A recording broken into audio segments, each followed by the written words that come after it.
Et le moins que l'on puisse dire, c'est que cette année n'était pas celle qu'on nous avait dit. 2019 n'était déjà pas la meilleure des années. Il y avait ses hauts, ses bas, ses galères, ses misères. Et pour nous consoler, on nous avait dit que 2020 serait l'année 20 sur 20. 20 sur 20 comme la note suprême, la note de l'excellence, celle de la réussite absolue. Bon, 20 sur 20, ça aurait voulu dire que tous les élèves passeraient leurs examens, que les parents seraient plus responsables, avaient un meilleur pouvoir d'achat. 20 sur 20 pour l'accessibilité aux soins de santé. 20 sur 20 aurait aussi voulu dire qu'on aurait l'eau, l'électricité, le développement, moins de tensions sociopolitiques, plus de tribalistes, de meilleurs dirigeants.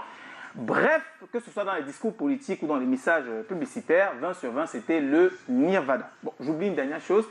Certains rigolos comme Callaghan disaient que 20 sur 20, c'est le vin sur le vin, c'est-à-dire la bière sur la bière, le whisky sur le whisky. Donc 20 sur 20 serait une année festive à mort. Et comme tu le disais tout à l'heure, Daniela Aranda, mais hélas. Mais hélas.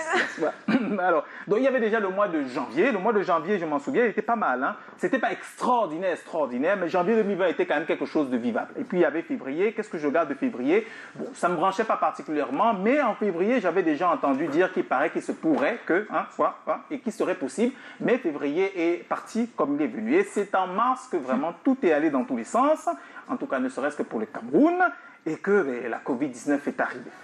Bon, déjà, linguistiquement, il y a beaucoup de gens qui ne peuvent pas te dire si Covid-19 c'est un garçon ou une fille. Certains te disent le Covid, la Covid.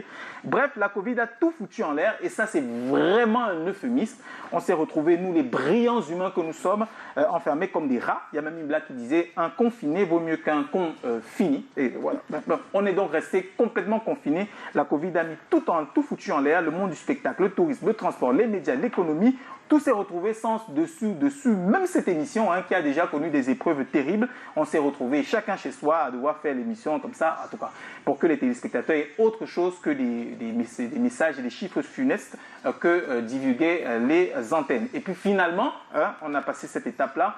Peu à peu, le monde se déconfine, les spectacles reprennent, la joie revient.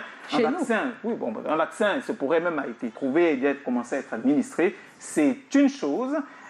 Donc, qu'est-ce qu'on va faire pour cette année qui se termine? Se dire que, puisqu'on est vivant, vivons, c'est une chose. Et puis, se dire que pour 2021, ce ne sera pas forcément l'année 20 sur 21, mais une année pas bien. Et je disais que c'est bonne année 2021, première partie. La deuxième, c'est jeudi prochain. Oh, merci Joe.